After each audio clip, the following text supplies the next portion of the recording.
Hey there, Bushy here. I hope you have an absolutely fantastic pre-Christmas period. We definitely have it, and one reason of this is we have a little guest in the house. And I'm not talking about those vicious germs that now currently everybody seems to have. I talk about our Christmas elf that is coming to our home each and every year and then lodges in our living room. So first he brings over some boxes, starts to build his magical door, because usually he's staying inside, out of view. He's not invisible, but he's virtually invisible because we have never seen him. He stays out of view during the day and then comes out during the night, continues to build his stuff, enlarges his front yard, puts more things out, rocking stool, workbench, etc., etc., and also brings some treats for the kids. The kids absolutely love him. And my wife seems to have a very special connection to him.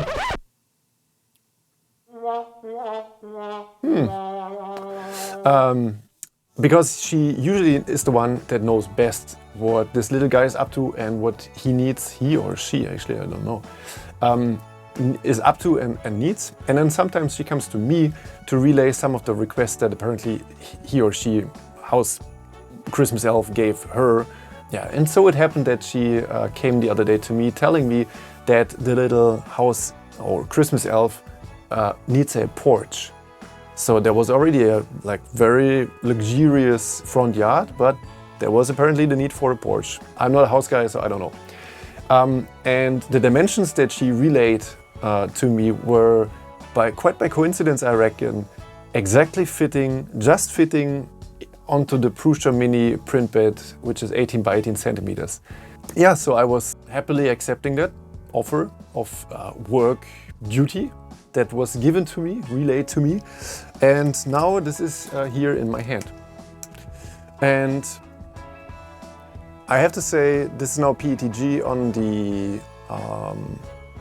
on the structured print bed, came out quite nicely. So I wanted to have this board structure that is then crisscrossed underneath and held together like a normal porch would be probably built.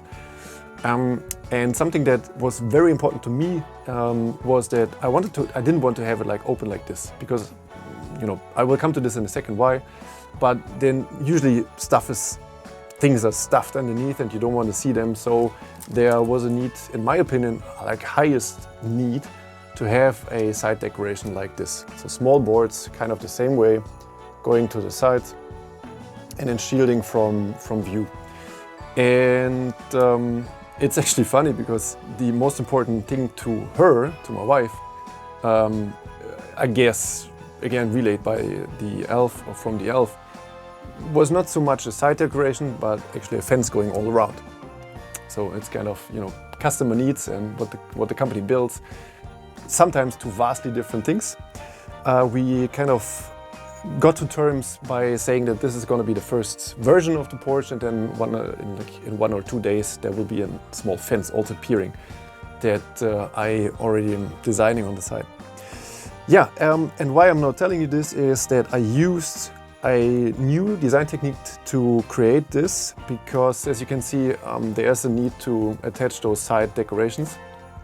So these side panels, because it's not printable in one piece. It's an FDM printer technology, so layer by layer by layer, and there are a lot of overhangs apparently, right? So you cannot print this in one piece, in one go, and so you need to attach it to the sides. And what I came up with was a scheme to kind of have a ball, kind of a small ball, and then a fitting on the other side where they can snap into another, and then you can attach it permanently and quite satisfactory, hopefully, with this nice little snap noise into each other and hold it in place.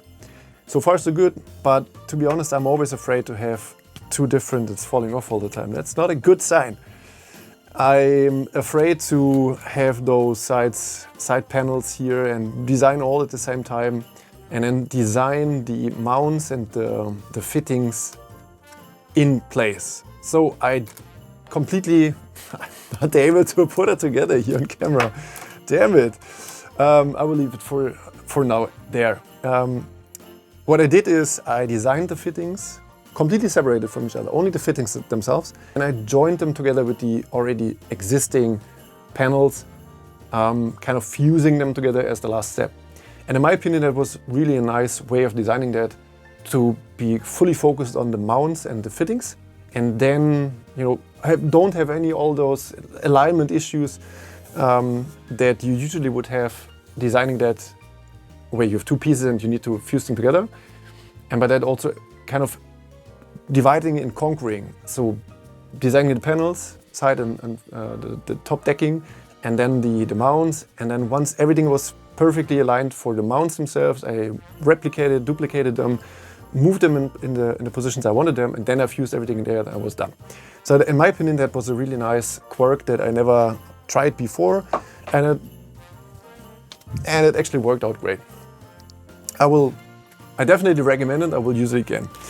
So now the last thing that's actually missing is putting a chain of lights around those side decorations and then hiding the battery pack underneath. And then we're done. Happy Christmas, I guess.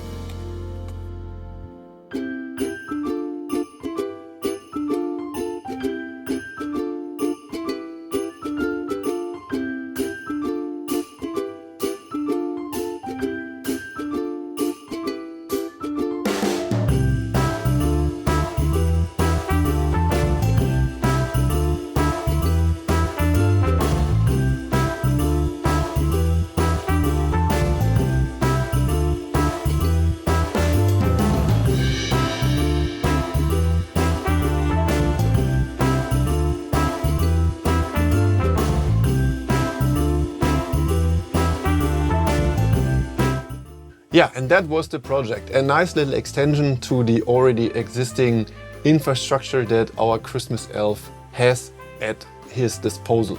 Now he can, at the night times, relax on his nice little porch that is illuminated on the sides, lay up his feet, look at the Christmas tree and just enjoying himself.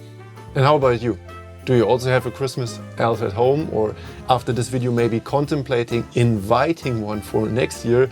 I can just encourage you. So even now that I'm an adult, it really helps me also tune a little bit more into those Christmas feelings that I'm now chasing for a long time, looking back at my childhood experience.